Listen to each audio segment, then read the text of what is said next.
नमस्कार दोस्तों आज मैं बात कर रही हूँ उस वक्त का जिस वक्त 24 घंटे में एक बार माँ सरस्वती हमारे जीवा पे विराजमान होती है और हम जो भी बातें करते हैं वो बिल्कुल सच हो जाता है। सबसे पहले तो ये लाइन हम लोग अपने बुजुर्गों से बड़ों से बहुत सुने हैं कि हर वक्त अच्छी बातें बोलनी चाहिए, न जाने कब माँ सरस्वती हमारे जीवा पे विराजमान हो जाएगी और हमारा वो चीज़ सच हो जाएगा। तो सबसे पहले तो बुरी चीज़ों को कम से कम कोशिश करना चाहिए ना ही बोले। और ये आज हम लोग इस बात पर डिस्कस करेंगे कि किस वक्त हमारे जीवा पे माँ सरस्वती की कृपा होती है और माँ बैठती हैं और ताकि उस वक्त का बोला हुआ चीज़ हमारा सच हो जाता है। तो इस चीज़ को हम लोग आज जानेंगे कि कब हम लोगों को इस वक्त किस मुहूर्त में किस टाइम में हम लोग किस जीवा पे माँ का प्रभाव होता है और नॉस्चर जो श्वासें हैं उस समय कैसे चलती हैं ताकि हम उसको भी ध्यान देना सीखें। माँ सरस्वती सुर उन्हीं से मिला, आवाज़ इस सृष्टि को इस ब्रह्मांड को उन्हीं से मिला है। तो आवाज़ का बहुत महत्व होता है, वाणी का बहुत महत्व है और वो जरूर एक बार हमें जरूर हमारे 24 घंटे में हमारे पास वो चीज़ें शक्तियाँ आती है जिससे कि हम बोल के अपनी चीज़ों को अच्छा कर सकें। बहुत बार आपने बहुत लोगों का सुना होगा कि वो उनका बोला हुआ सच हो जाता है, उनकी बोली ही बातें लग जाती हैं, अच्छा या बुरा।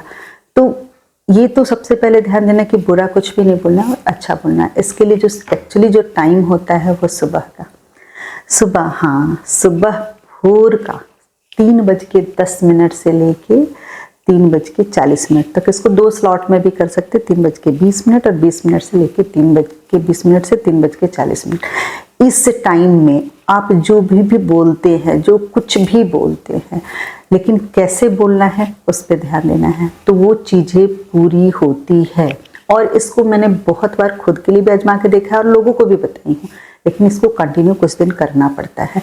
इसके अलावा आपको क्या देखना है, आपकी कौन सी श्वासें चल रही है। देखिए हमारा जो सांस है कभी लेफ्ट साइड से हवा बाहर निकलता है नाक से, कभी राइट से, लेकिन जब ऐसे करें दोनों नाक के छेद से सांसें निकल रही है तो इसका मतलब है कि इस समय आप ओवर सेंसिटिव है और कहीं ना कहीं डिवाइन एनर्जी से बहुत आसानी से अलाइन हो रहे हैं। तो उस वक्त आपको प्रेजेंट टेंस में या हो गया है उस चीज़ को बोलिए, लेकिन ये ध्यान देना है कि बहुत अकल्पनीय या अतार्किक चीज़ें नहीं होनी चाहिए। सपोज कीजिए कि आपकी सैलरी 1 लाख है तो परमात्मा से उस समय बोलिए कि मेरी सैलरी 2 लाख हो गई है और डेट टाइम के साथ कि अगले 6 महीने में मैं इतना डिजर्व करता हूँ और मुझे 2 लाख की सैलरी मिल रही है। लेकिन अब इसको करोड़ 5 लाख ऐसे नहीं, जो प्रैक्टिकल बात हो उसी चीज़ों को बोलना है ताकि परमात्मा को भी इसको देने में खुशी मिले आपको। इसके अलावा ऐसी कोई भी बात जो भी आपका विषय वो क्लियर होना चाहिए, एक लाइन में होना चाहिए और बोलना है। ये जो आवाज़ के साथ वो बोलना है तब वो फ्रिक्वेंसी यूनिवर्स में जाएगी और आपकी चीज़ें पूरी होगी। क्योंकि आवाज़, माँ सरस्वती आवाज़ की देवी है, तो ज़रूर बोल के इस चीज़ को मैनिफेस्ट कीजिएगा। मैनिफेस्ट करने का भी एक तरीका है। इसके अलावा आपका जो भी सेंटेंस होगा वो ऐसा कि चीज़ें हो गई हैं और उसके लिए परमात्मा को धन्यवाद आप कर रहे हैं। कभी भी इस वक्त कुछ भी मांगना है, प्रेयर करना है तो पहले परमात्मा का धन्यवाद कीजिए, उसके बाद अपनी विश या इच्छा को बोलिए।